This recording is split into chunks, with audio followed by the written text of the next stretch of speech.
When the University of Florida claimed the 2013 SEC Swimming and Diving Championship, well, it was just the beginning for the Gators. For starters, they broke the 16-year championship reign of the Auburn Tigers. Then through a combination of superstars and great team depth, Greg Troy's Gators were unstoppable. The coaching duties have been handed over to Anthony Nesty now in his third year at the helm, and the Gators have won 8 straight titles. The goal here in Missouri is to make it 9.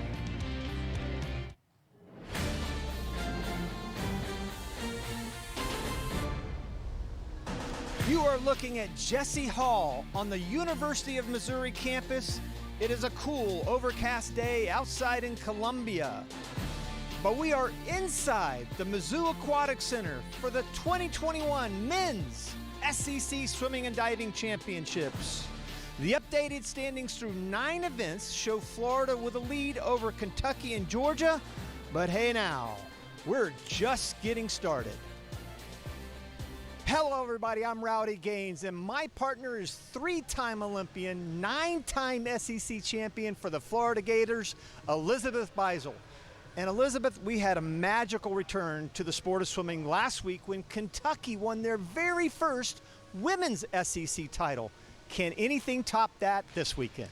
I don't know if anything is going to be as exciting as last week, but I do think there's another massive team race this weekend between Florida and Georgia, but we'll get to that in a little bit. I think the overarching theme this weekend is the fact that we're back to racing. You know, this past year has been full of ups and downs, leaving a lot of these athletes with little to no pool time for months at a time. So I think the fact that we're here and we're racing is, you know, gives us a light at the end of the tunnel and something that we can all feel really good about. Well, Elizabeth, your Gators have built a complete dynasty, and you can see how they've done it over the last 8 years. It has been complete domination. Coincidentally, the closest that it's ever been is 5 years ago, right here in this very same pool. So, Elizabeth, the question is, what makes Florida so good year in and year out? Yeah, Florida coming in to win their 9th straight SEC title, and to no surprise really, especially with big names like Kieran Smith and Bobby Fink. But I think more importantly than those big names is the team culture that has been embedded within that program for decades now. And that's coming in as the underdog, having a really humble mentality. And I think that's one of the things where they come into a meet like this knowing, yeah, we're the 8-time defending champs, but nobody's going to give out a free handout this year. And I think that humble mentality keeps them in check, but also keeps them winning year after year after year. Is there anyone that could take them down? Absolutely, Georgia. And this is no coronation for Florida just yet, thanks to the Georgia Bulldogs and the team that they had show up to this meet this weekend. And I cannot help but mention freshman Jake McGahee. He is on fire this week. He's scrappy, he's confident, he doesn't care who you are. He's going to race you until the final touch, and that is somebody that you really want to have on your team. And I know Georgia is very excited to have a point scorer like that for the next 3 years. And talking about big point scorers, let's talk about Shane Casas. And although his A&M Aggies might not be in the race for the team title, he is somebody that is one of the most versatile swimmers in the nation right now, and that's somebody that I want to keep my eye on, especially heading into this Olympic year summer, Rowdy. Well, here's how the scoring works. Obviously, 32 big points for first place, and it will go all the way down to 1 point for 24th. And don't forget, most importantly, relays count double points. So those are absolutely critical, and we're set for the very first event of the evening, the men's 400 IM. And oh boy, what a way to start. We've got the defending champion in here, who just has set the world on fire over the last couple of days. Junior Kieran Smith from Florida. What has he done thus far? Well, he just tied the fastest time in history last night in the 500, his own record. He went the second fastest time in history leading off the 800 free relay. You've got 3 Florida Gators here. Unbelievable start list. The rich get richer, and how about a 1-2 punch with Bobby Fink? He was a 2019 SEC champion in this event, and he's the fastest in history in the mile. So good gravy, Elizabeth. We've got a race here for the ages. This is an absolutely stacked heat. And you know that these two, Bobby Fink on the left of your screen and Kieran Smith on the right, go at it every single day in practice. Every single day. He was 4:06.32 when he tied that American record last night.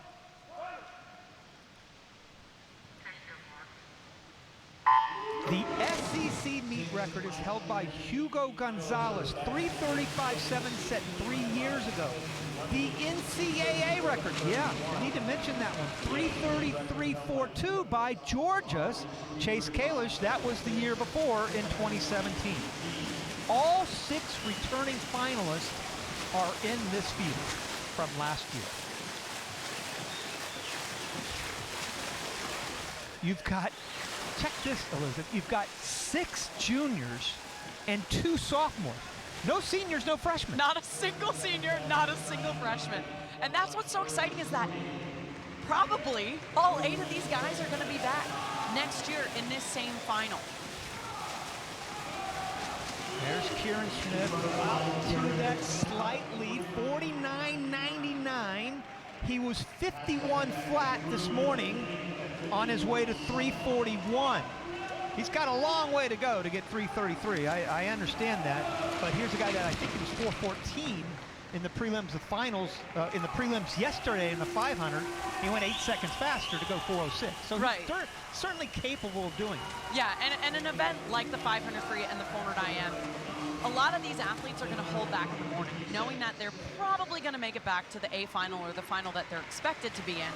And they want to save up some of that energy for the A final that we're watching right now to get those big points that you were just talking about, Rowdy. And pretty even right now in the middle of the pool. Yeah, and all of a sudden now you've got a couple of guys on either side of Smith starting to make a little bit of noise. Bobby Fink, like I said, his teammate down there below him in lane number 3. In lane number 5 is Ian Grum from Georgia, the sophomore. So you've got junior, sophomore, so they've got another year to go battle to battle here. In fact, the whole field, if they want to, could be back next year. And here's the thing with this breaststroke leg. Kieran Smith had a monster breaststroke leg this morning in prelims, but you cannot count out Bobby Fink on that last 100. He is the fastest miler in history. So we know he has it in the tank for him to come home that last 100. But again, this breaststroke leg is critical in the 400 IM because the sooner you can get to swimming freestyle, which is the faster stroke, the bigger your lead is going to be while everybody else is swimming breaststroke. Can you tell me one thing? Can you touch upon quickly, why did Kieran decide to swim this instead of the 200 free, an event that he would have been the heavy favorite? Right, he probably would have won. Right? I mean, maybe he's saving that for NCAAs. Yeah. Maybe he wanted to see well, that's what you were telling me off air. You were saying, hey, listen, they're probably saving up for the NCAAs. Well, he's certainly making that move in the breaststroke. Wow, what a split. He was 101 earlier, and there he is at 101 again, 246.9 at the 300 mark. He's about 2 seconds faster than he went in the prelim. So it doesn't look like he's going to get the NCAA record. SEC record might be a little bit of a stretch too, but he's certainly going to win his second event. And as you said, Bobby Fink now taking control in that freestyle. And it looks like he's in a solid bet for second in a 1-2 punch for the Gators. What a way to start the night. 3 swimmers in the final. They go 1-2. Over 100-point lead. I'd say that's a pretty good start. And here he comes. Kieran Smith on his way to the second title here in the SEC Championship. 3:37.47. That is the second fastest time in history, just off his best time. And I think he's shaking his head, Elizabeth, because he knows his teammates just got second. A 1-2 finish. There's nothing better than a 1-2 finish, especially at a meet like SEC's where so much emphasis is put on winning this team title. And this back to breast turn is really where Kieran Smith starts to make his move. You can see those 3 swimmers dead even at that 200 split. But it's all Kieran Smith on this breaststroke, looking so long and so smooth. You can see right down the middle of that lane, heading into the freestyle leg. And just looking so smooth, Kieran Smith just off his best time. Bobby Fink right below him. And what a special way to end this 400 IM final with a 1-2 punch for the Gators. And Bobby Fink goes his best time by almost 2 seconds. And the Gators finish 1, 2, and 4. And this was a great event for the Florida Gators. The SEC champion in the 400 IM, and Kieran Smith with us now. So many questions I have for you, so little time. What was the decision-making process, though, behind that 400 IM instead of the 200 free? We figured that, I was recruited as an IMer. My freestyle has obviously gotten really good in college, but we're still training a lot of IM, and we didn't want to see it go to waste. So the decision was to lead off the 800 relay, see how that was, and swim tonight's IM. Kind of like the same that we did last year. Yeah, Kieran, you're cementing yourself as one of the most versatile mid-D swimmers in the country. How excited are you about your performances thus far this weekend, heading into not just NCAAs, but it being an Olympic year this summer? Yeah, I'm really excited. It's obviously been a really weird year, having to take 4 months off, and then, hitting the ground running for 8 straight months. It's been exhausting, it's been excited, and I'm swimming really well so far, I think. There's a lot to improve upon, so I'm excited for the next few months. Kieran, congratulations. Thank Good you. luck the rest of the way. Thanks. Kieran Smith celebrates with his teammate as they go 1-2. Bobby Fink right there. And we're going to shift gears next. Down to the 100 fly and the next superstar, Shane Casas, on the way.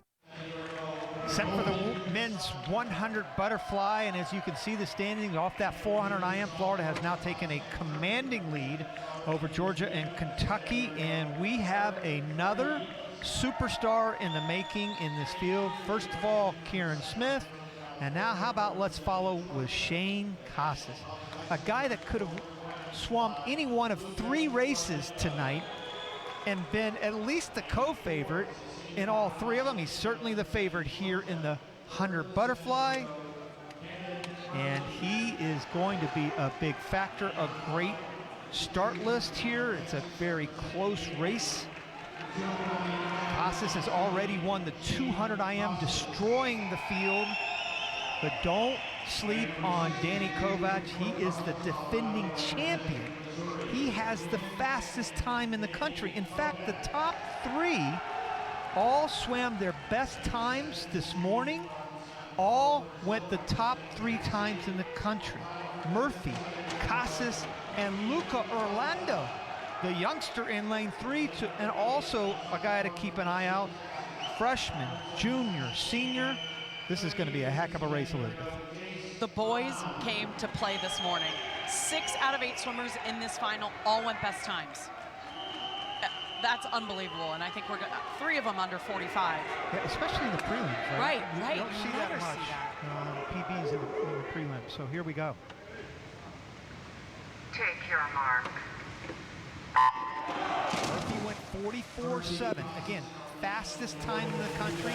Right behind him, lane number 5, Casas at 44.9. And how quick right now is Casas?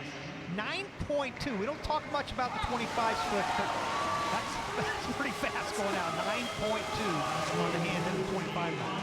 And you're going to see all of these swimmers kicking out underwater as far as they can to get under that chop at the surface from the waves they're creating from moving so fast. So watch this underwater off this wall. Casas and Kovac right there together, 20.6 at the 50. And Casas had a great third 25 right there. But what a turn by Kovac. And it's Camden Murphy. Camden Murphy gets the job done. Casas fades to third. But 1/10 of a second. Talk about the race. It lived up to every expectation we thought. But Camden Murphy came out of nowhere at the end. Murphy in the middle of the pool, having an amazing start, using that underwater just like everybody else in the heat. Staying under until 15. There's that beautiful breakout by Casas, who had that early lead at the 25, like Rowdy said, going in at 9 seconds. But to the wall, and this is the wall. This is that turn that Murphy really made a move. He's in this lane. Watch how far he goes underwater, further than anybody else in the field. And that right there is what wins an SEC championship. You could see it's so close between those three swimmers. That is 1/10 of a second between 4, 5, and 6. 44.81. Camden Murphy gets the job done. 3 100ths over Danny Kovac. Luca Orlando was a quick 45.1 to get fourth. Camden Murphy of Georgia now owns the 2 fastest times in the country, and what a race. Camden, did you have any idea where you were going down the stretch? Yeah, I kind of knew I was behind a little bit. I always kind of back half the 100 and the 200, but I knew that last 25 I had to run everybody down. Cam, you came into such a deep field tonight as the top seed, but knowing that there's so many tough competitors in the heat, does that change your race strategy at all, or do you just put your head down and race? Yeah, it kind of changes my strategy. I kind of know how my competitors race. I'm also, like I just said, a back half swimmer, so I always know that I have that back end speed and I always have to race people down. I know you guys are trying to creep up on Florida. This is got to give you a little boost of confidence as well, doesn't it? Yes, yeah, we're really excited for tomorrow. Well, congratulations, buddy. Get some rest, and we'll see you later on. Thank you. All right. Florida with a commanding lead over Georgia, seeking their 9th SEC title. Georgia seeking their first since 1955, and it is loaded right there for third place. And there is a freshman that you will not be able to take your eyes off of. He was second in the 500. Oh, but there is so much more to that. An epic finish with Kieran Smith. He was second in the second fastest time in history, 4:06.7. And he's got a great field to deal with. He's the only freshman in this entire field. And there is Mark Thiel from Texas A&M, one of 2 Aggies in this race. He was part of that 800 free relay a couple of days ago, who won the first night of action for Texas A&M. And he is the top seed at 1:33.1. And I can pretty much guarantee that it's going to take faster than 1:33.1 to win this race.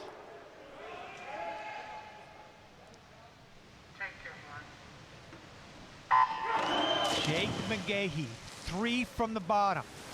Again, 4:06.7. Last night in the 500 freestyle. What does he have in the 200 here, Elizabeth?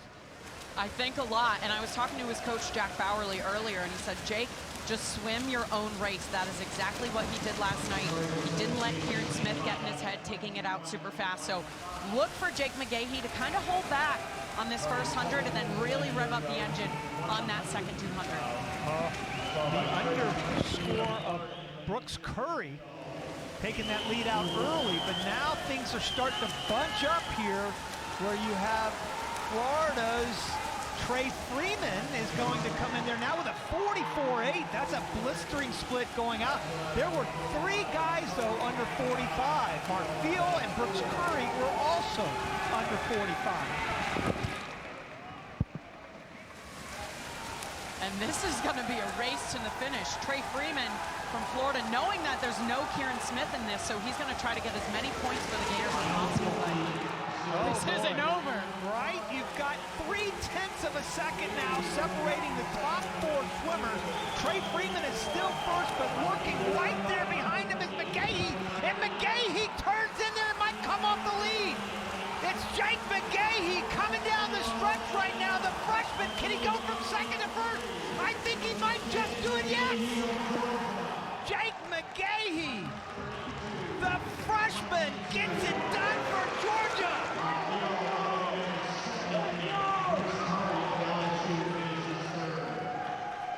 Wow, what a finish. And yeah, all you can do is just throw up your hand and say, I gave it my all, and 4 guys right there together. 0.6 of a second separates the top 4. An unbelievable performance by McGahee. At that turn, you see McGahee just slightly behind the rest of the field, and this is where McGahee makes his move. He's inching up at that final turn, and this turn is where he really overtook the rest of the field, heading into that finish. Head down. He did exactly what his coach, Jack Bowerly, told him to do. Swim your own race. Do not let anybody else get into your head. And he seals the deal with his first individual SEC title. Wow, Jake McGahee. The freshman, as you said, Elizabeth gets it done. Mark Field, who was the top qualifier, 132.4. 4 guys broke 134. Jake McGahee, the sensational freshman, joins us now. How do you think your amazing performance last night, Jake, prepared you for that swim right there? Definitely gave me a lot of confidence. Oh, my bad. Definitely gave me a lot of confidence. I don't know. I actually really surprised myself with that. I knew I'd be fast. I thought 4.8 was the number I had in my head. 4.6, I was shocked to see that. But really after that, I was just like, all right, it's time to go for the 200. You know, you got to prepare for each race, or just go race by race. So going into today, I knew I could rip a fast one. So yeah.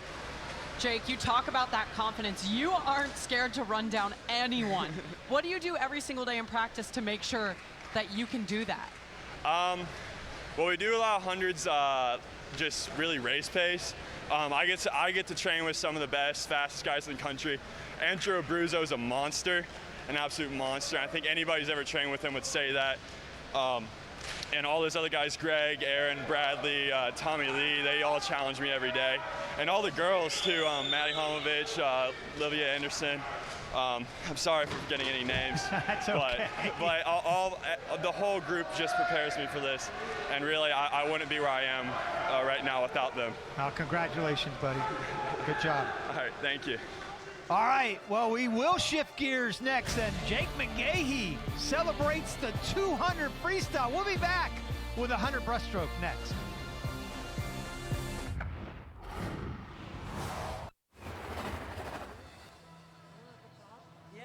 He hits the final wall. Caleb Dressel. 13.2, his third 25. 50.04 is the record. 47. No! Yo! No! 50.03. He still gets the fastest time in history. Incredible versatility from, in my opinion, the greatest collegiate swimmer in history. That's Caleb Dressel. He wins the 100 breaststroke. He's got the 4 fastest times in 4 other events. And guess what? He just got married to his longtime girlfriend, Megan. It might be a short honeymoon, though, as he gets ready for Tokyo and the Olympic Games. And here are the standings, and his Florida Gators are doing pretty good. Over 100 points now it has ballooned over Georgia. Now ready for the A final of the men's 100 breaststroke here in Columbia at the University of Missouri campus. Alongside me, Elizabeth Beisel, and as you see, the top qualifier, junior Dylan Harris.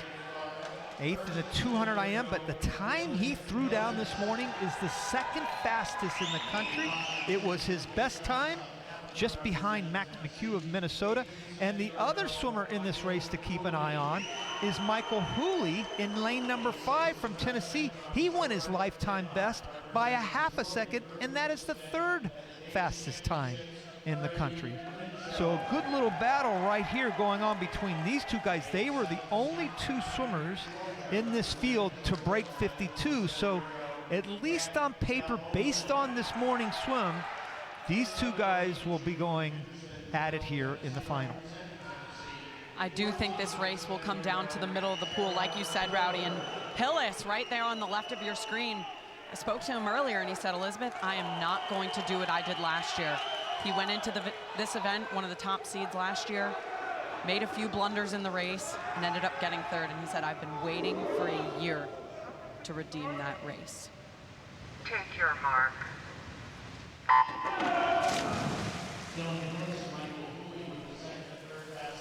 Men's 100 breaststroke. A final here in Columbia. And as we said, Michael Hooley and Dylan Hillis, both there in the middle of the pool, start to surge out a little bit, especially Hooley there in lane number 5. He'll get out to the early lead, 23.9. That is about a 10th slower than he actually went in the prelims, but still gets the lead out early. And if Hillis wants to redeem himself from last year, he needs to have a major pullout right here. Michael Hooley still has the lead, but here comes Dylan Hillis. And Elizabeth was right. He's not giving up on this one tonight. He might just do it. Yes! Dylan Hillis went by the last 10 yards. Michael Hooley, 19/100ths of a second over Hooley. Great swim for Hillis, but it was the Gator who gets it done. Hillis coming home in 13.5 on that last 25. He's right here in the middle of your screen. And he was just behind Hooley up until that 75 mark, and that third turn is where he really made his move. Coming off of the pullout, you see how even they are. Hooley just edging a little bit ahead of him. And here is that last turn. This is where Hillis really turns it up. And that pullout right here for Hillis in this lane is what did it for him. He stays under, further than Hooley, accelerating himself into that wall, never losing momentum, and punching that wall to redeem his swim from 1 year ago that he's been waiting for. And Dylan Hillis from Florida gets the job done. 51-22, 19/100ths of a second over Michael Hooley. Dylan Hillis, after getting third last year, you're now the champ. What was the motivating factor for you this year? Yeah, last year was a tough loss, but every day I just wanted to get better. You know, I'm with my teammates. I'm lucky to have my teammates during this time and just finding ways to get better. And every day I came in with a purpose, and, you know, I showed it right there. That finally paid off. Dylan, you told me just an hour ago almost that you have been waiting a year to redeem your swim from last year. How sweet is this moment for you right now? Oh, it's so sweet. You know, I'm extremely grateful we have the opportunity to swim at SECs this year. You know, this morning I think I watched the video about 10 times of my 100 breast last final. It really sunk in. I wanted to make amends for that, and I did tonight. So it was a very purposeful swim tonight, and I'm really proud of it. How about these Gators? What are you guys doing? Yeah, we're rolling. We're moving. It's exciting. We got a great team, and we're just going to close out the meet. Congratulations, Dylan. Thank you. And here are the standings after the men's 100 breaststroke and that big win for Florida's Dylan Hillis has now given Florida a big lead over Georgia. And as we get set for the 100 back, let's take a look back to last year and Zane Waddell's great duel with Shane Casas. Waddell, the senior from Alabama, gets the job done.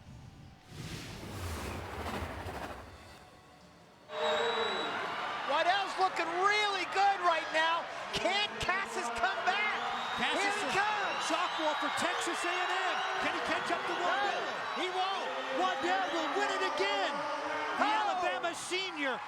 Oh, my goodness. What a way to go out. Fastest time in the country this year, 44:24. Zane Waddell. And there is Zane Waddell, the SEC meet record holder from last year, 44:24. The heavy favorite was Shane Casas, who elected to swim the 100 butterfly, will not be in this event, and it leaves it wide open with Adam Chaney. Went 1.6 seconds faster this morning in the prelims, and he won the SEC championship last night in the 15, 18.7 last night. And he's a freshman, but this is one heck of a field here. He's not even the top qualifier. You see right there in lane number 4, that's Javi Azevedo, the senior. So you've got a freshman and a senior going at it. Azevedo was the top qualifier this morning. He went 45.3. That's one of the top 5 times in the country. And boy, would he love to get a victory and go out in style here, Elizabeth, on his final event this evening. Yeah, and especially for Javi, he actually redshirted last year to train for those 2020 Olympics that obviously ended up turning into the 2021 Olympics. He swims for Canada, but although this is an Olympic year, he decided to swim his senior year for the University of Georgia Bulldogs. We'll see if he can get a win here tonight. Yeah, you're right. He was 4th back in 2019 here. Also an NCAA finalist in this event back in 2019. So this shapes up to be a good one, but it is literally, I mean, wide open. You take Casas out of here, and anybody here in this top 4 or 5 could potentially win this race. And Cheney, fresh off of that 50 freestyle, you know he's going to have that early speed and looking very good heading into this last 50. Speed is the name of the game right now. Cheney out in 21.4. That is a blistering pace. Matthew Menke from Alabama's not too far behind, though, at 21.54, only 5/100ths of a second, and he's up there, or down there rather, in lane number 3. And here they come, 3 guys bunched up together. Lane number 4 looks like it's Acevedo. And it is Javi Acevedo, 44.96. And the red shirt, senior, taking a year off. What a great job by the man to go out in style here in the 100 backstroke. And Javi staying very patient throughout this entire race. He was just behind the leaders, especially Adam Cheney after that first 50, but it was coming into that 50 wall where Javi really started to make his move on the rest of the field. Staying underwater, staying beneath that chop that you see on your screen right here. You want to get under that. That surface is so choppy. You do not want to swim through that, which is why you'll see all of these swimmers here, especially on this last turn, Javi Acevedo in this lane right here, stay under almost to 15 meters, and that is where he pulled away from everybody else, cementing himself as the SEC champion here in his redshirt senior year for the University of Georgia. Javi Acevedo, 44.96, the only guy to break 45 seconds. That is the 2nd fastest time in the country this year. Javi, you had to wait 2 years to get to have this sweet moment, but how was it for you to get this win? I think it's super important for me to get this win again. I know that I'm up there with the type of guys that I'm racing against internationally for Canada and competitively at NCAA level. I know that Shane would have been probably would have beat me by a bit tonight, but you know what? I'm lucky enough to get this medal and get the points for the team. Javi, last year you redshirted to train for making those Canadian Olympic teams. How hard was it for you to receive the news that the Olympics were getting postponed and rescheduled last year? That was really tough on me. I went through a lot last March and April, and I had to go back home and do nothing for essentially 4 months.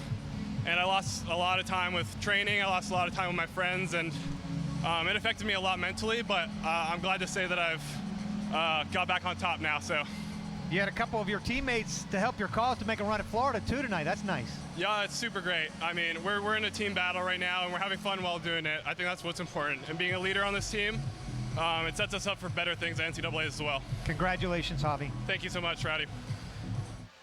This is the SEC Swimming and Diving Championships, and last week in this very same pool, the men's 3-meter took place. So we'll go out to the 5th round, and this is the way Brett Dolan and Cynthia Potter called it.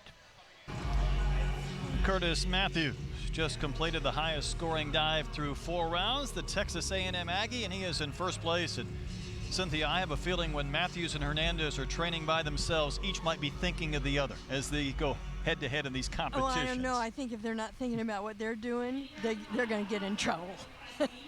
These dives are so hard that they don't really have space in the head to think about what the other one's Understood, up but boy, to. they seem to be going back and forth atop that leaderboard. And they've done this many times, and it's just fun to watch them. The artistry, the athleticism, the poise.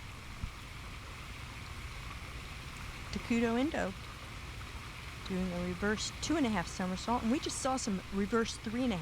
So this is a lower degree of difficulty than the reverse 3.5 carries.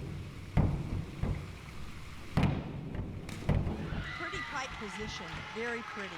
Nice stretch, good toe point, but it's hard to compete with guys that are doing 3.8 and 3.9 degree of difficulty dives.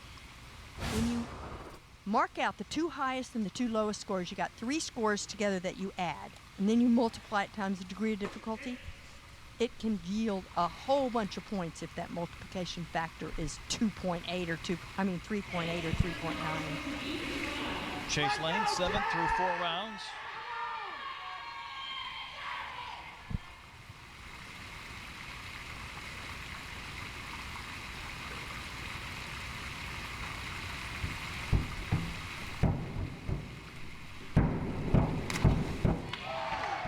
Over-rotates just slightly. Sometimes your adrenaline can get the best of you. And I don't pretend to know what they're feeling, but that could have been a better entry for him to receive some 8s. Because we're seeing some fabulous dives. So the judges compare and contrast. 3 6.5s, 1 7.5 for Chase Lane. There's Bryden Hattie, 6th place through 4 rounds.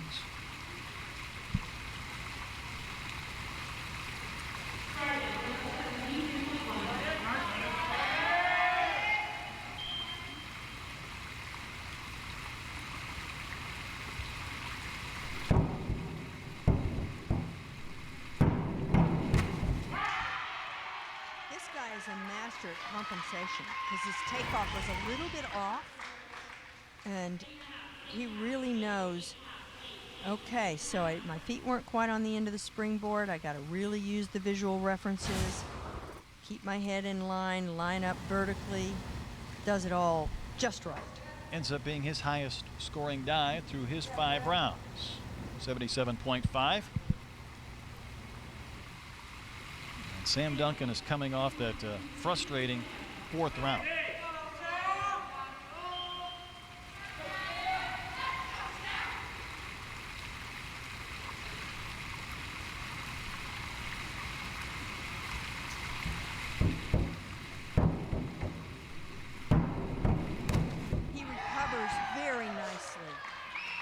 And that's a tough one. You know, in all sports, the best thing you can do is have a short memory at times. And if you can leave the missed dive behind and do the next one like Sam just did, then you are a whole lot better than most divers, especially freshmen, and that's what Sam is. Coaches like that, the bounce back. Here is Juan Hernandez. He's in 2nd place through 4 rounds. 6-time NCAA champion. At his best dive, though, back in that 4th round. And this is huge. A forward 4.5 somersaults. Spin around 4.5 times off a 3-meter springboard.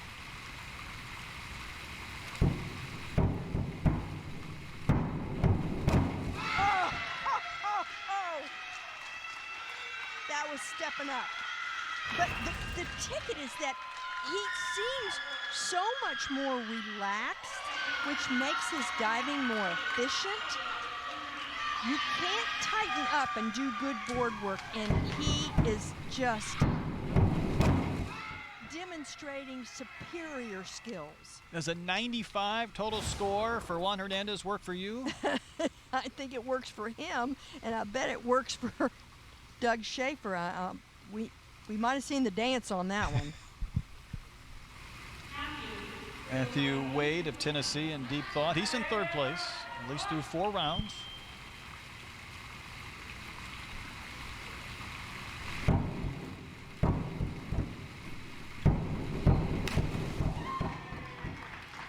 Just miscalculates, unfolding, and finding the verticalness. I love the drop onto the end of the springboard, the stretching of the toes and the fingertips, but the entry is slightly deficient. And that's Matthew Wade's lowest scoring dive of the 5 rounds at a 54. Danny Zhang has been all over the map. He was leading after 2 rounds, fell to 6th, climbed back to 4th as he enters his 5th dive. Well, at the moment, nobody has the firepower to go ahead of Hernandez and Matthews unless one of them misses. And when I say firepower, I mean the high degree of difficulties that Hernandez and Curtis Matthews do in the final 2 rounds. But this is a very well-performed dive, but there's just no way, unless they miss, to go ahead of them at this point. Yeah, the math certainly is in their favor. There's the scores for Danny. 1-8, a lot of 7.5s. And it brings up our leader again. There's Curtis Matthews. Last year he won the SEC Men's Diver of the Meet, having a great meet here in 2021. Yeah, he won both springboard events, and he will not go to the NCAAs because he's going to go back to Australia and he's going to be in the Olympic trials. And you know what I love is that Jay LaRue says, that's fine. That's why not? That's the ultimate goal for any diver. Get to the Olympic Games.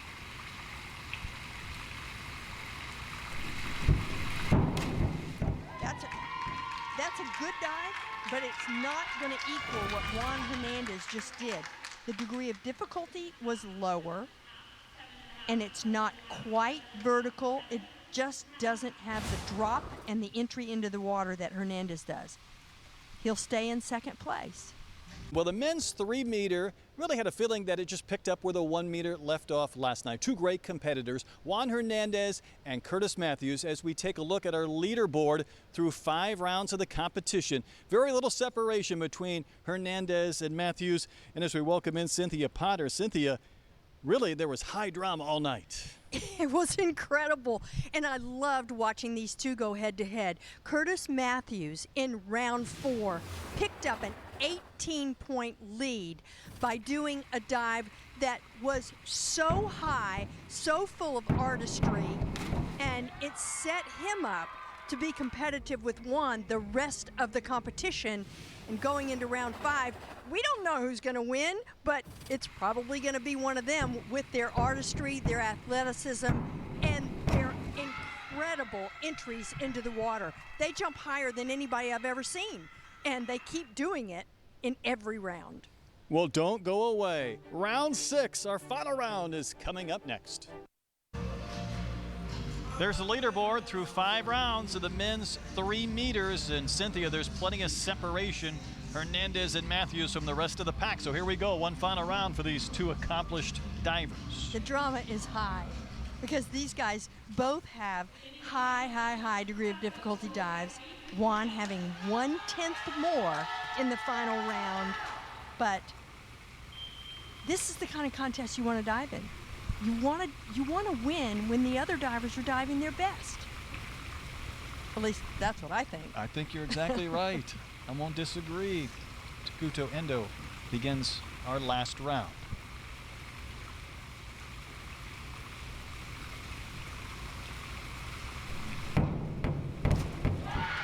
Nice last round dive. Very nice. Was safely in 6th place. And I don't want to take anything away from this field. They are doing beautiful dives. But like I said, the contest is between the guys that have the 2 highest degree of difficulties in the competitions.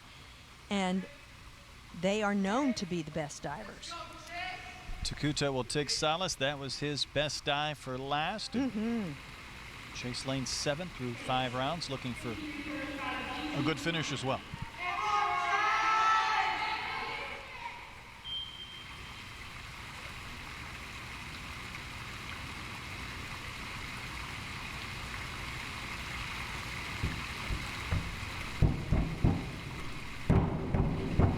Boy, his balance and his timing on the takeoff was impeccable.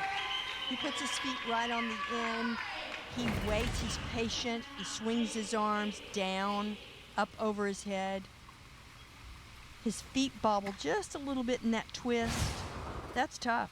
There's a lot of force pulling against the legs and the ankles when you're doing those multiple twists. There's Juan Hernandez, maybe visualizing or thinking about that final dive. Yeah. A couple people ahead of him yet, including Bryden Hattie, 5th through 5 rounds.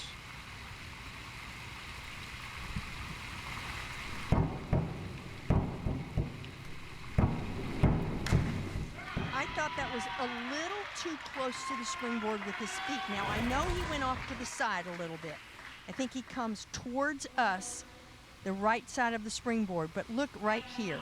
His feet almost go through the springboard, and if he's off to the side, his feet won't touch the springboard, but the judges would deduct for that, and that might be why he wouldn't get all 8s or above.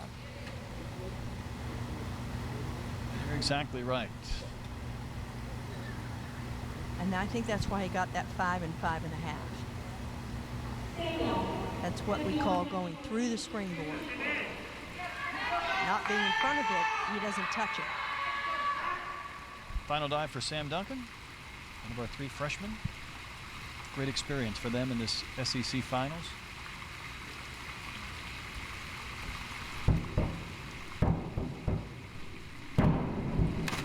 It's just magnificent to dive in a final where the leaders are diving so beautifully, so powerful, because you get the feeling that I can be in the final, but I might need to step up my game, and so I got a plan for next year. Cynthia, what's going through the mind right now of this calm and collected Juan Hernandez?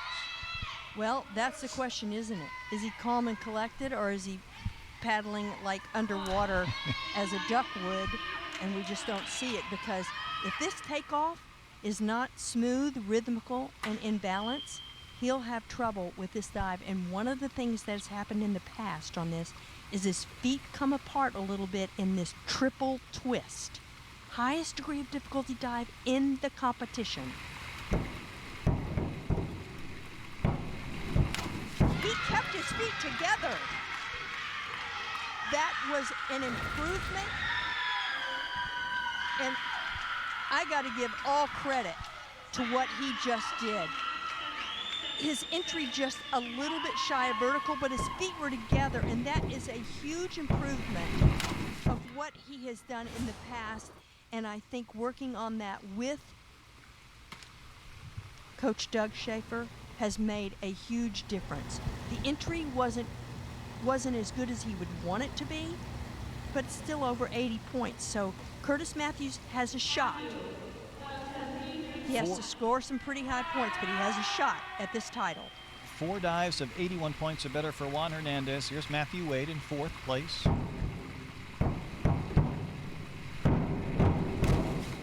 Oh, that is really an exquisite forward 3.5 somersault.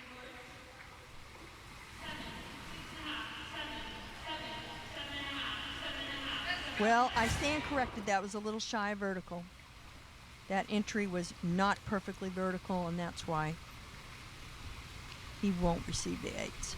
His scores, though, will push him over the 400-point plateau in the competition with 7.5s. 2 more to go. Danny Zhang, who's 3rd, and then Curtis Matthews, who's 2nd. Danny Zhang needs some pretty high scores to stay in one of the top 3 spots right now. He needs to surpass 414.60 points. This is going to be close. He needs basically more 8s than 7.5s. And that might not do it. He was just a little loose with his legs and feet as he went around in that twist. Her score, Cynthia, just a little bit lower. Oh, he does do it. He does. 415. There's Juan Hernandez, mask on, waiting to see what Curtis Matthews does with the final dive. Curtis Matthews needs 7.5s on this forward 4.5 somersault. 7.5s to be the champion once again. He's the defending champion. All comes down to this.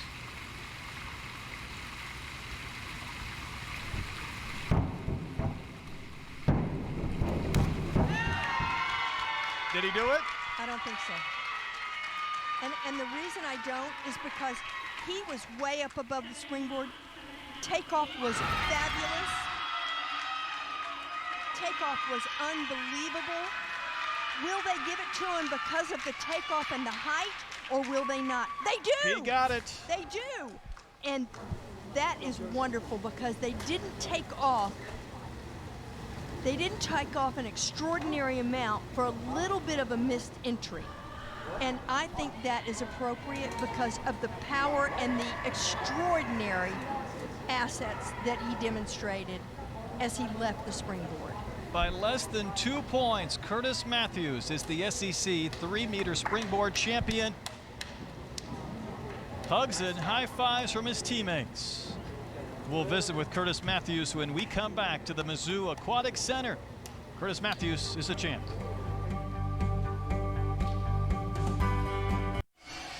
And we welcome in our champion. Congratulations, Curtis Matthews. Hey, thank you so much. Wow, what a competition. Oh, Curtis, you and Juan did it once again. I gotta ask you, when you hit the water on your last dive, did you think you had outscored Juan? What was your thought? No, I really had no idea. I just came up out of the water and I looked at the scoreboard straight away, and I saw my score, and then I saw the score down in the lead diver score, and I actually thought we'd tied there for a second, but then after about 10 seconds, one of the coaches told me that I'd in fact won by 2 points. What an incredible competition. It was majestic to watch you guys go back and forth, and I think that I was a bit stumped. I didn't know whether you would get the points for the board work and the height and what you did before you hit the water. I know your entry was just slightly off. Yep. And you better than anybody knows that, but you were a pleasure to watch. This competition was so incredible. Did you feel the adrenaline throughout just because of the drama with you and Juan? Yeah, I mean, I always get adrenaline before competition, and I love competing with this group of guys. I mean, it's always fantastic, and I don't want to call it a rivalry, but Juan and I are fairly similarly matched in skill in DD, and so whenever we get put together, it's always going to be a really, really tough competition. But yeah, I don't know. I'm just really, really pleased with my performance, and the field was great. The SEC is it's a wonderful conference full of so much young talent, new and old people. So the friendly rivalry is spectacular to watch. We wish you well and hope that you make it to Tokyo, because I know that's where you're headed to your Olympic trials next. Absolutely. Thank you so much. I really appreciate it. You have a good one. Set now for the men's 400 medley relay. Alabama has the SEC record set last year, and here are the updated standings, and it is starting to get tight. 68.5 points separate Georgia and Florida now. What was 100, 150 has really dwindled down. Great battle for third between Tennessee and A&M. This is the second of 3 timed finals here in the 400 medley relay. There are 10 men's teams. There were 12 women, so you have 3 in the first C final, 3 here in the B final, and there will be 4 teams in the A final. Auburn is in lane 2 at the bottom of your screen. Alabama is in 4, and lane number 6 is Florida. And Florida could win this. They won the 200 medley relay, 1:23.1. It was very tight though. 11 100ths of a second separated the top 3 teams in the 200 medley relay. Florida, Alabama, and A&M. This is a little bit longer, the 400, Elizabeth. And Florida feels Georgia right on their heels in the team point standings. So we're going to keep an eye out on Florida's time in this relay if they win this heat, and only if they win this heat. That's where they get the big points. Yeah, you're right. And that is Adam Cheney, 44.99. Actually went faster than he went in the individual event. He was second in the 100 backstroke. Right behind them, though, was Matthew Menke, who finished third in the 100 back. So a great start for the Gators in the Crimson Tide. And here comes Dylan Hillis from the University of Florida, the junior, who won the 100 breaststroke earlier. So Florida's got a great 1-2 punch to start this second heat.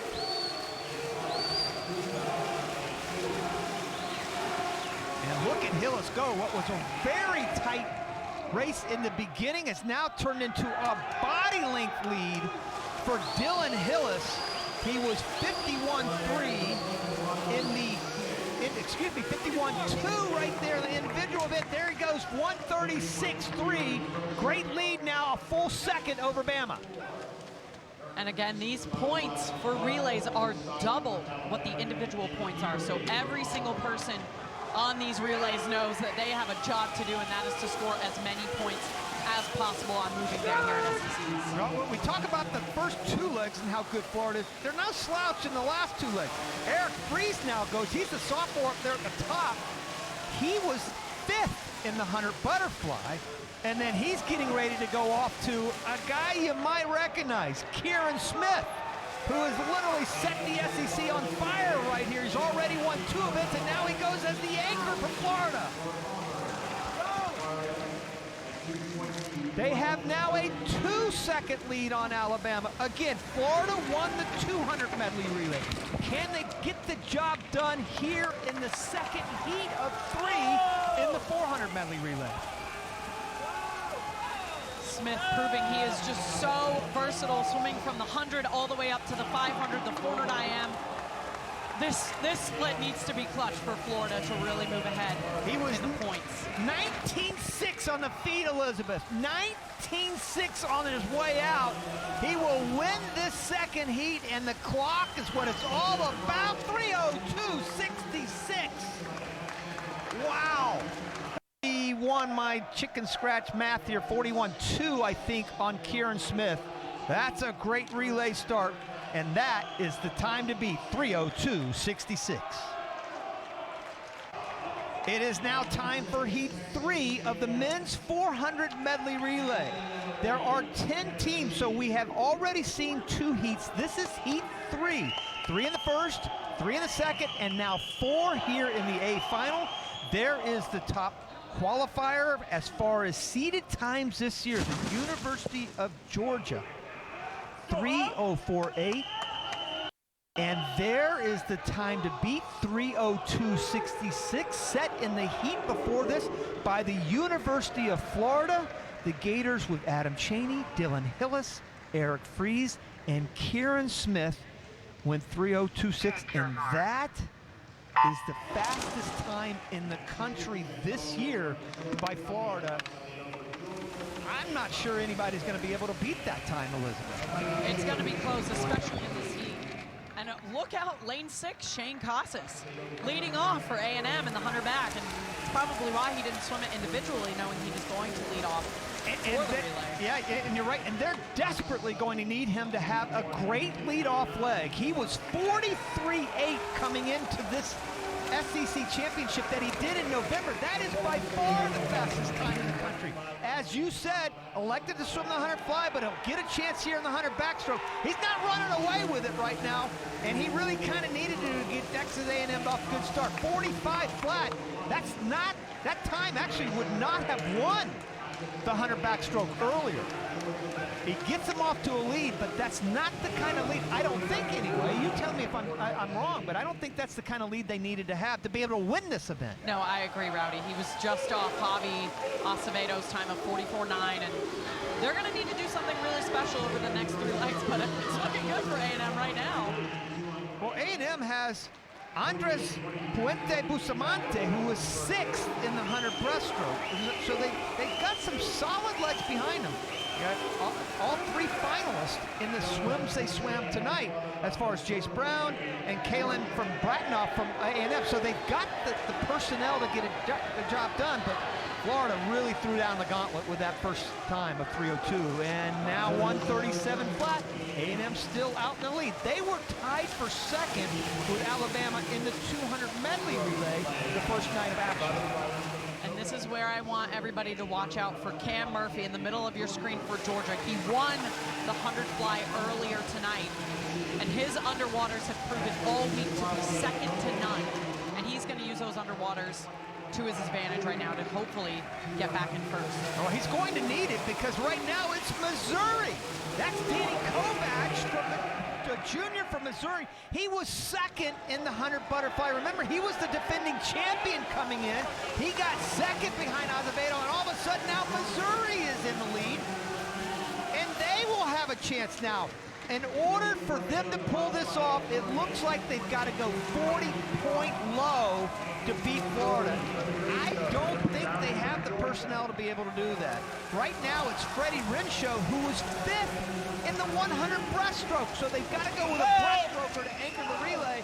It certainly looks like the Gators might hang on to win this from Heat 2 of the finals. And this is a massive relay swim for Mizzou. Outside smoke for Heat 3. The clock is what you want to watch. 3:02, not even close. Not even close. The Gators are celebrating right now in the warm-up pool. A little excitement about winning the Heat. But my friend, you guys did not win the overall title, as the Gators are right next to Elizabeth and I, and they are chomping away, and you can see them right there. They know they won from the second heat of this time final. And here are the official results of the 400 medley relay. Missouri, well, they got second, but the Gators win it from the second heat by almost 2 seconds. And we'll be back with the 200 backstroke next, right here on the SEC Network.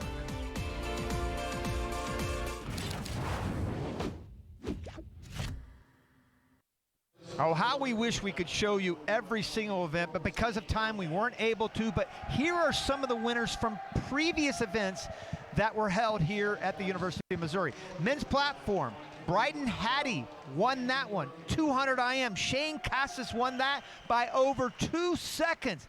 And how about that freshman, Adam Chaney, took down the rest of the field, including Matt King in that 50-yard freestyle, and Bobby Fink, how about saving the best for last? He missed his own record by 1/10 of a second, second fastest time in history.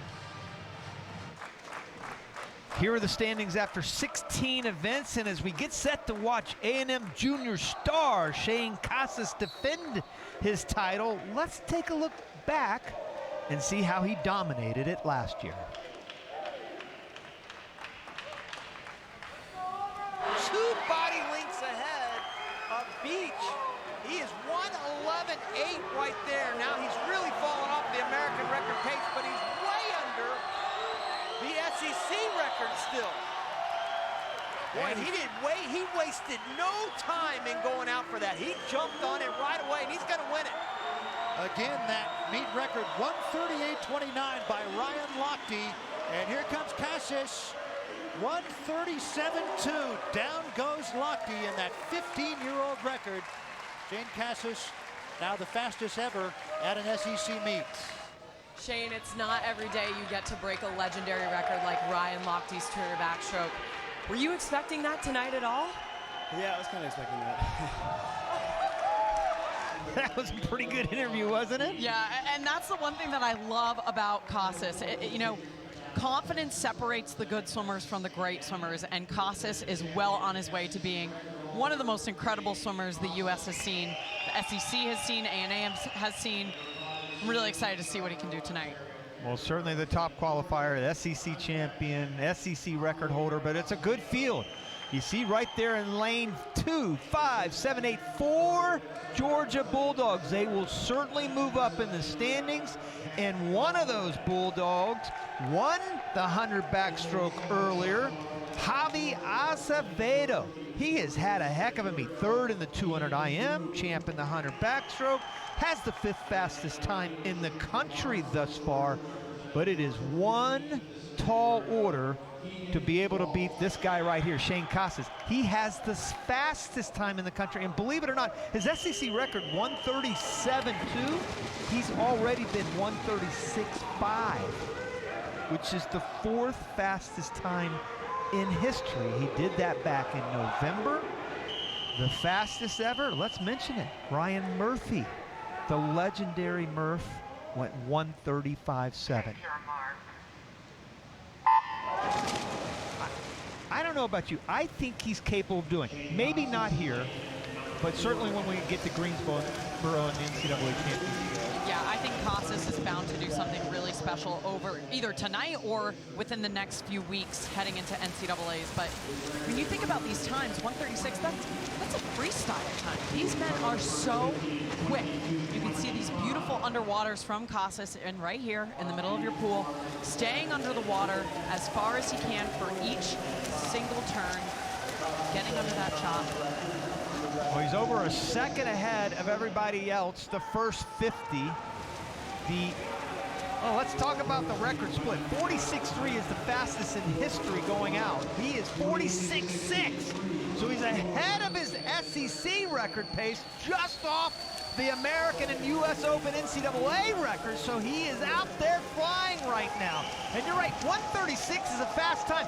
I won the 200 freestyle at the SEC championships my sophomore year in 136. Wow. Shows you how fast backstroke has gotten, Elizabeth. And now, 111.6. He is still right on that SEC meet record pace. Splitting 25-0 on that third 50. Casas looks so smooth, calm, cool, collected. This is all him. A great race for second between Beach and Acevedo, but this is all Shane Casas coming down the stretch, and will he do it? 35? Yes! Yes, he does it! 136.8, he breaks the SEC record. At 137.2, he breaks his own record. Wow, what a time.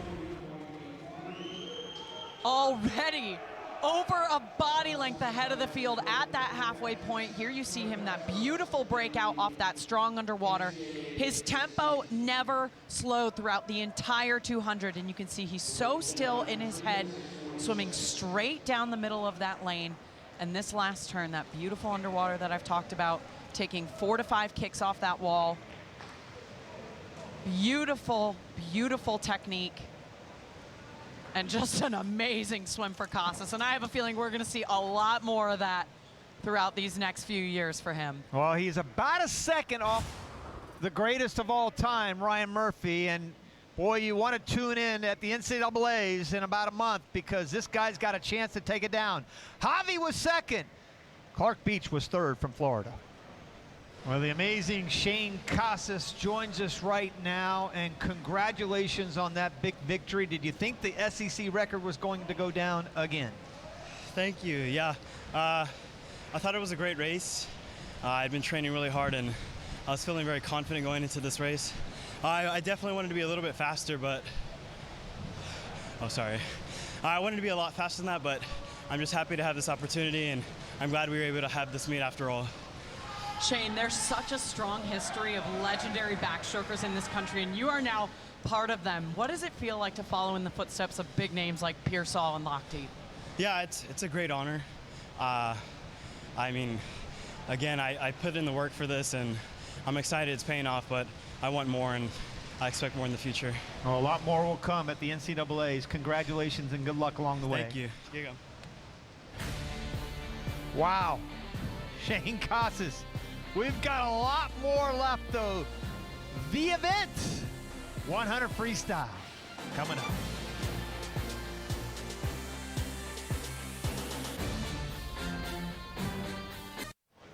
Well, you're not going to believe this. After 1,100 plus points, Georgia now has the lead over Florida by 12. Unbelievable.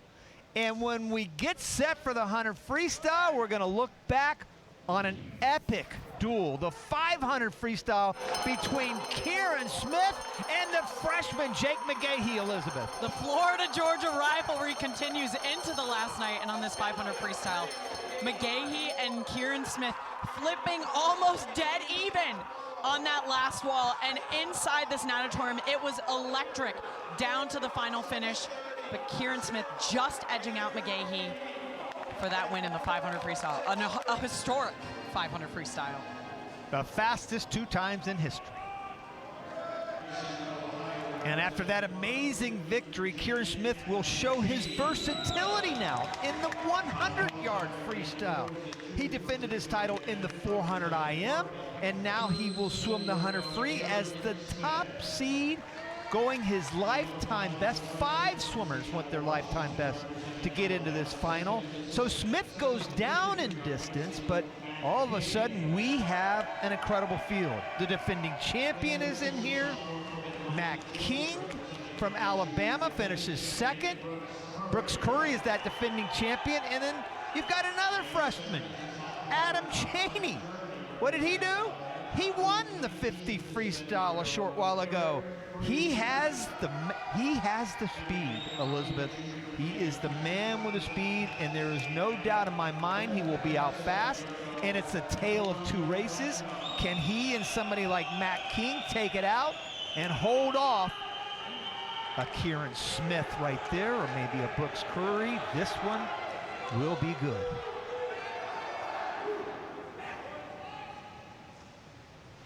Take your mark.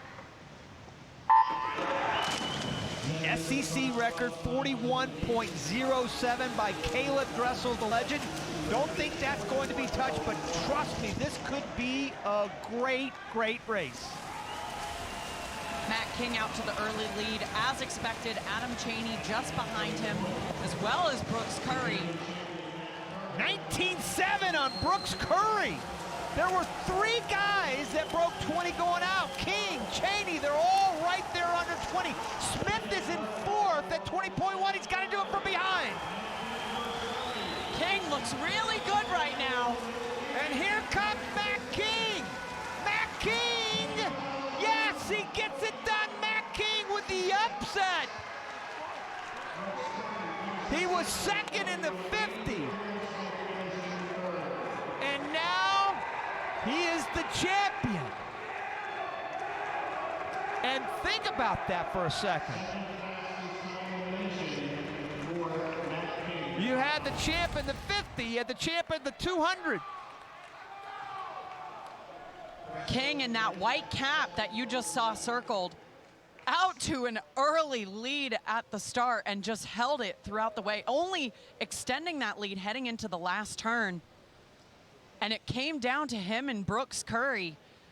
But at the wall, freshman Matt King in an absolutely stacked field comes home with his first individual SEC title.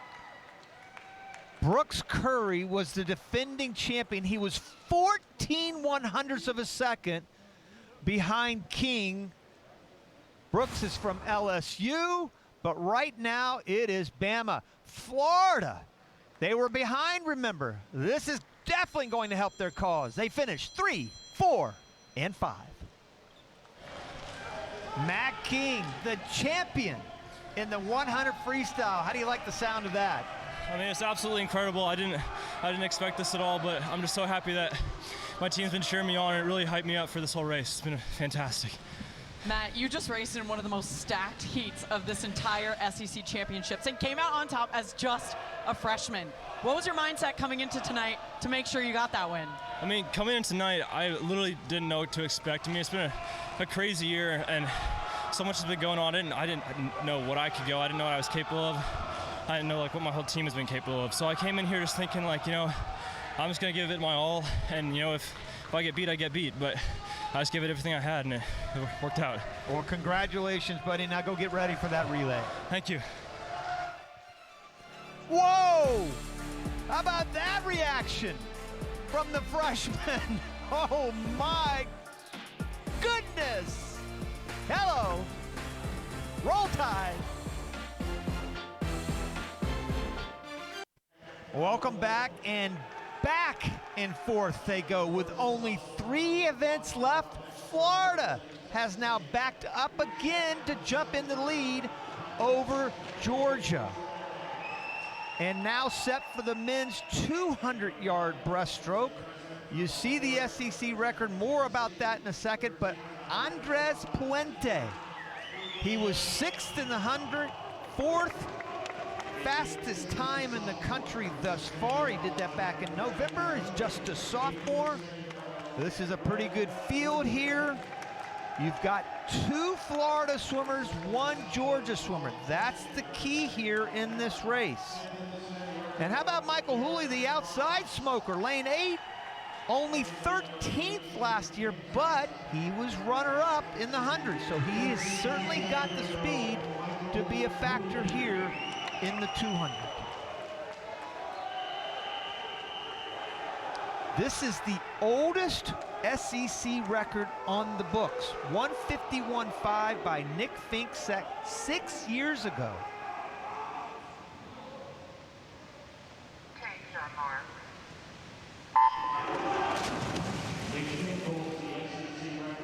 A notable mention in lane 5, that's a Petrapov of University of Tennessee. He transferred from ECU after their program got cut and is on the same path as his female teammate, Kristen Steggy, who had an outstanding SEC championships last week. So he's definitely happy at Tennessee, swimming very fast, and we'll look out for him in this Tour de Breaststroke. Yeah, good point. At the American Athletic Conference last year, he was 3rd in this event. Best time is 154.3. Went that this morning. Actually, he was 2/100ths of a second off his lifetime best. But right now, it is Puente. Andres Puente, as I mentioned, a sophomore. He was 154.1 this morning. His lifetime best, again, is 152.3. Did that last year. He went 152.7 back in November. And Hooley looking really good at the top of your screen. Right up here. And he has an advantage. He's on that outside lane, so really somebody in the middle of the pool, unless you're peeking on your pullout, which you really shouldn't do, they don't know he's there. Yeah, Michael Hooley, we knew that he would have the speed to get out, and he does. He takes it out first. 29.6 right there. Everybody's starting to creep up on him, though, in the middle. The Petrov was 29.1, Puente 29.5, Damelin was 25.5. So Hooley's still doing it, though. He's going to go into the lead with 25 yards left to go. And Damelin of Georgia looking really good on this pullout. Hooley starts to back off a little bit, and Petrapov. Here comes the Petrapov. Lubomir of Petrapov. 3rd in the American Athletic Conference last year. And how about those fired up volunteers? What a race. At the halfway point, you see the winner of Petrapov right here. A little bit behind the rest of the field, and this second 100 is really where he makes his move. And you can still see right here, Jack Damelin of Georgia, right there in lane 3. Hooley moving along in that outside lane, trying to get that outside smoke for the Vols. But the Vols end up getting the win anyways with the Petrapov, and this last 25 for Petrapov was the money maker. This is where he makes his move all the way into the wall. He speeds up that tempo straight into the finish. The Vols going 1-3. The Bulgarian record holder coming out on top in this Turner breaststroke. Lubomir Petrapov, he was 13th in the 100 breast, 47th in the 200 IM, but he is now the champ. Lubomir, PB by almost 2 seconds. What does this moment mean to you, especially because of what happened with your program last year and coming here into Tennessee? Hello. It means a lot to me because, yeah, as you mentioned, ECU got cut the program, which opened a new opportunity for me to come to Tennessee and have the opportunity to swim with people with the same devotion, if not more, for swimming. And it's really amazing. It's a great feeling having Hooley with me on the podium. This is what we needed for Tennessee. I'm really happy with my swim. That's what I've been training for. And I'm really proud of myself, especially after how the first day went for me. So yeah, it's amazing. Lubomir, you get to train with Michael Hooley every single day. How special is that for you, being a part of this new program and being embraced with open arms from everybody at Tennessee? It's really great. Having someone as fast as him, as fast as Hooley to train with, just pushes you to the limit every day. and the coaching staff, the staff at Tennessee, and all my teammates have been really helpful, and I really met a team that was ready to help me and help everyone from the team achieve their dreams. It's just really wonderful. Oh, congratulations, my friend. Well done. Thank you. Go Bulls. Lubomir Petrov and Michael Hooley celebrating Tennessee style. Way to go, Volunteers.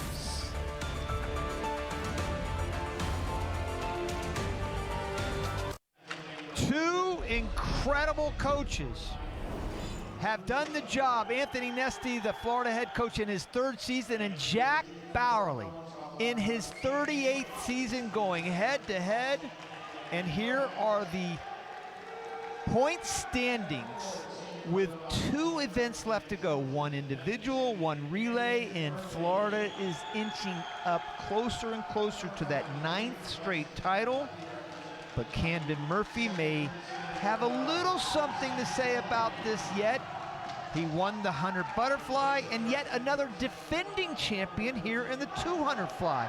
In fact, 4 of the 5 events, the last 5 events, we have seen the defending champions. 3 Georgia swimmers, 2 Florida swimmers, and that's been the running theme thus far. And one of the most highly recruited swimmers in the country last year, the freshman Luca Orlando, will be in lane 6. Yet another Bulldog, and Georgia certainly has that capability of going 1-2 here with Murphy and Orlando. 1 senior, 1 freshman.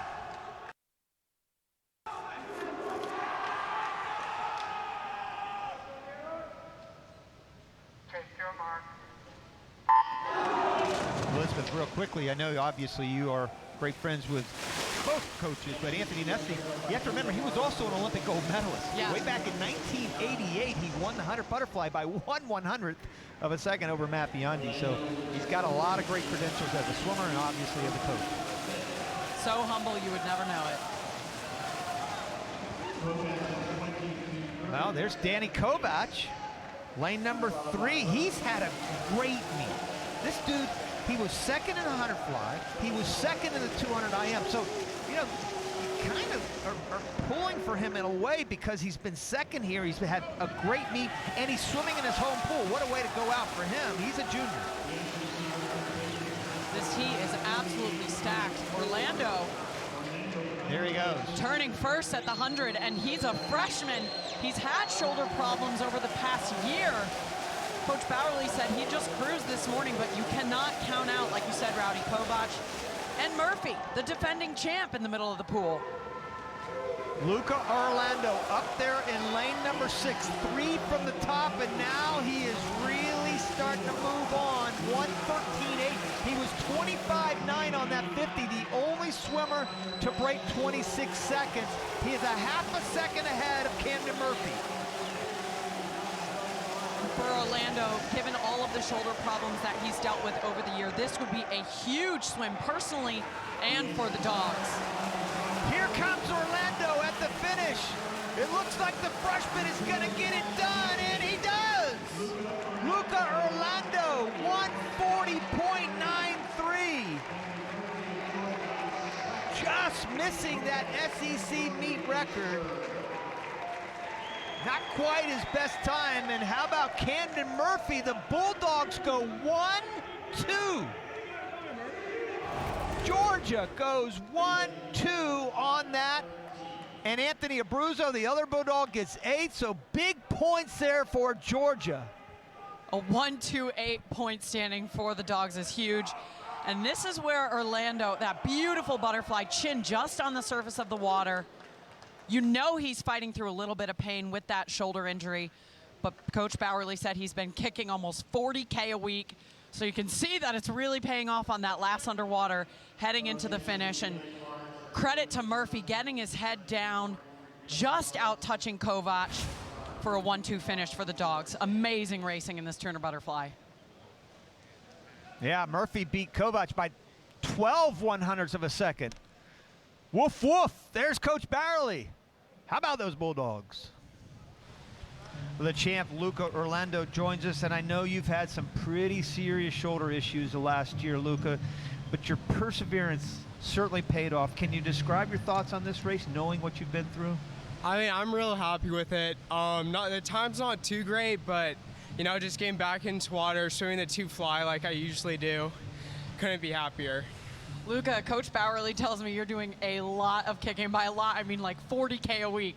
How has that been for you? I think in the long run, it's going to be real beneficial. In the short run, it definitely hurts a little bit, though.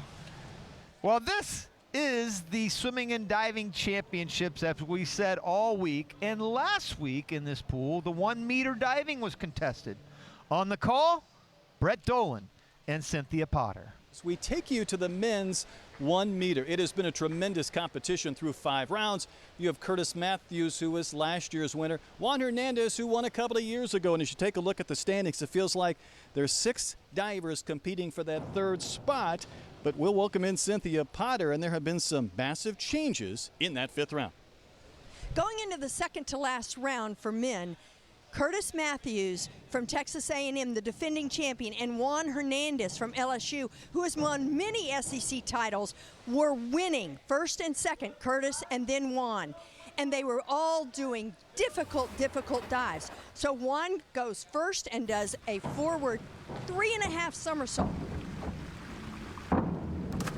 Unbelievably athletic, powerful, beautiful. Coach Doug Schaefer loves it.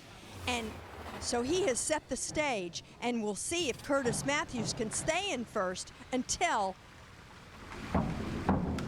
he opened the door for Juan to walk through with that miss in round 5. But they're still in first and second. They just traded positions. Juan Hernandez leading now, Curtis Matthews in second going into the final round. Here's our leader. Sister Anna dives for Tennessee.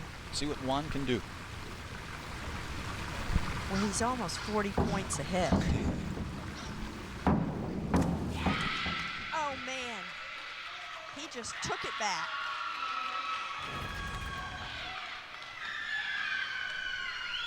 He just took the contest. He took control, and he just destroyed the field in the last 2 rounds. No dance, Coach? Doesn't that deserve a dance, too? For Juan Hernandez? As he looks at the scores across the board, and he's going to give a high 10 right there. And he'll win the contest, but he won't challenge his own record. You see the 440, the score for Juan Hernandez. And, you know, there's no spectators here, Cynthia, but you still have the other divers spread out, and you get the reactions when it gets this late in the competition, when they appreciate someone chasing a championship and still coaching going on even after 6 rounds. And all you got to do is look at the coaches and the divers, and you can pretty well tell what's going on. It's, you know, they're not, maybe not very good poker players. One last dive for Curtis Matthews. Okay, to be second, he needs 3.5s on this dive. No. And he will be second. He will definitely be second. But I'm going to say he pretty much gave this contest away in round 5, and you know, it was such a beautiful exhibition of competitive skills and performance up until that 5th round from both Juan Hernandez and Curtis Matthews. Yeah, Matthews had a 28.5 in round 5 and still finished second, but there is your champion. There's the final results from the men's 1 meter springboard. Juan Hernandez tops Curtis Matthews, and we're going to take you back, Cynthia, to round 5 when he took the lead. Yeah, I loved his composure, and we talked about patience during the competition, and he demonstrated that throughout. Juan, you were spectacular and took a commanding lead in round 5. How did you feel about your overall performance? Overall performance, I think I had something left in the tank. Was a little bit rushing in the takeoffs for gainer mostly, and trying to rush the entries on front ending work. I got one last question, and that's about your coach's dancing. Can you coach that? Did you see him dancing? No, I did not see him dancing. I'm so sorry you didn't see that, because I think you could give him some pointers. Congratulations. What a nice, consistent performance. I understand you're tuning up for maybe the Olympic Games, and so we wish you well, and hope we get to see everybody that's planning on maybe going to Tokyo. We're praying for that. Yeah, definitely. Thank you very much. Appreciate it. Congrats. Thank you to Juan Hernandez. He is our champion for the men's 1 meter springboard.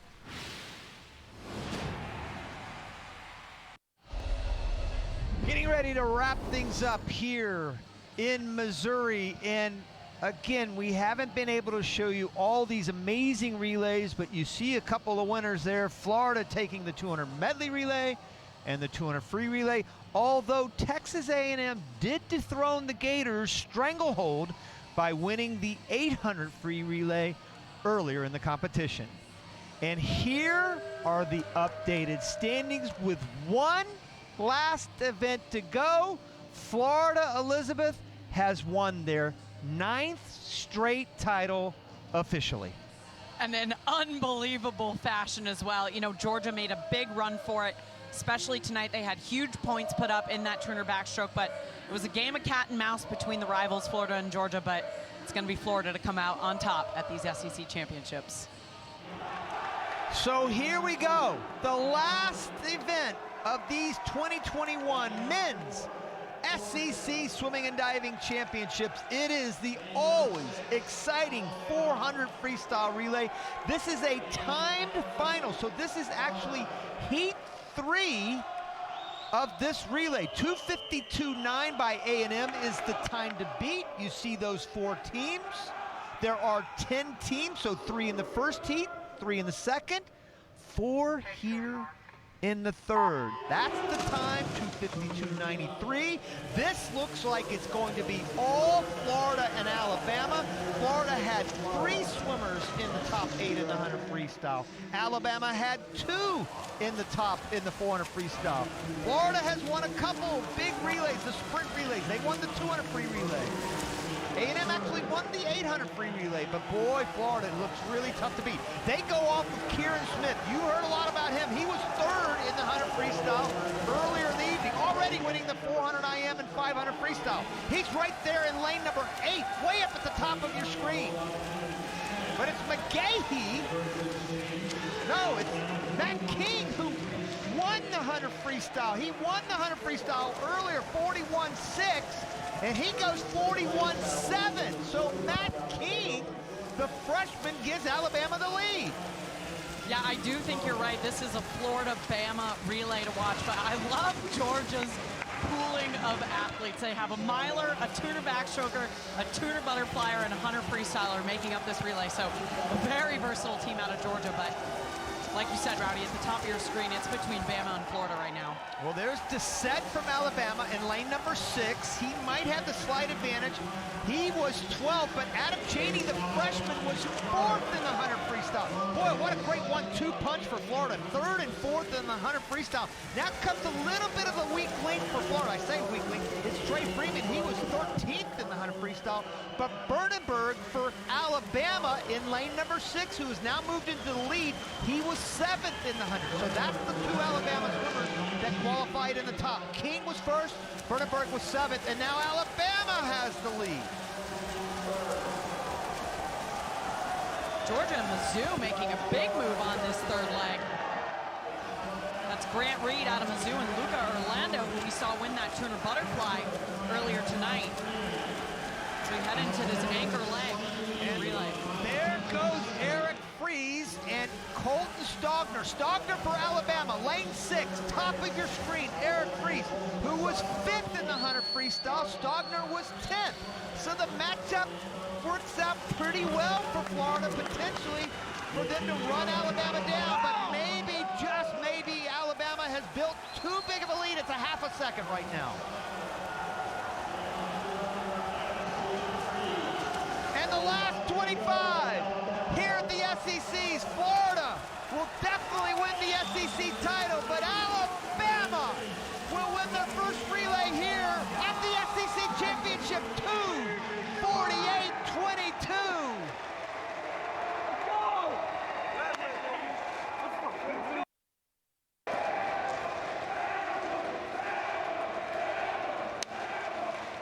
The tide rolls in the 400 freestyle relay. And that finished so close at the top of your screen between Bama and Florida, but Bama inched ahead too far, too early for Florida to catch up. And they end up winning that relay, getting some big points. A massive night for the Crimson Tide, following freshman Matt King's win in that 100 freestyle earlier. So the final results: Alabama wins their first relay in 2021. Florida finishes second, but they will finish first overall for their 9th straight.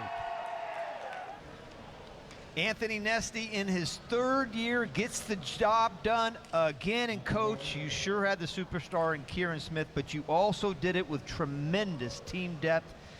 You've been a part of these 9 straight, either as an assistant or head coach down in your 3rd year, as I said.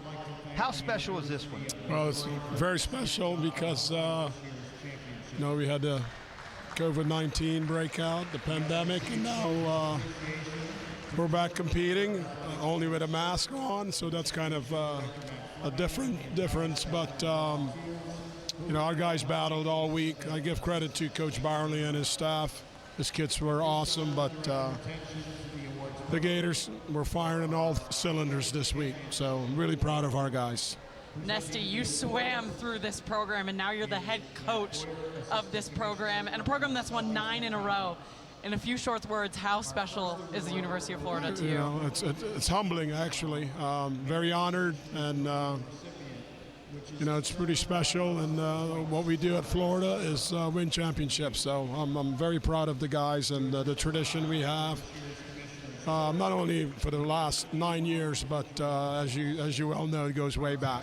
I think we have to take a peek ahead in a month. How excited are you now for the NCAA championships coming up in Greensboro? Well, we have a good our relays are pretty good. Individually, we're very strong. I just need to make sure we're doing the right things the next couple of weeks. Oh, you sure have this year. Congratulations, buddy. Go enjoy this one with buddies. Thank you. Go Gators.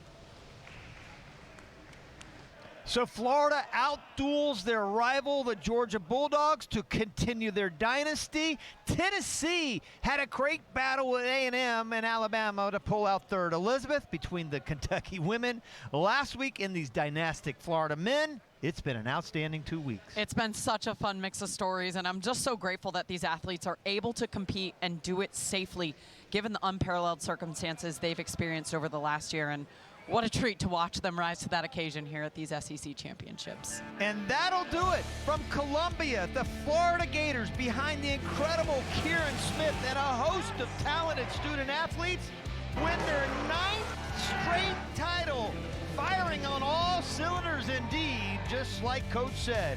For Brett Nolan, Cynthia Potter, my partner Elizabeth Beisel, and our amazing crew, thank you so much for joining us. We'll see you down the road.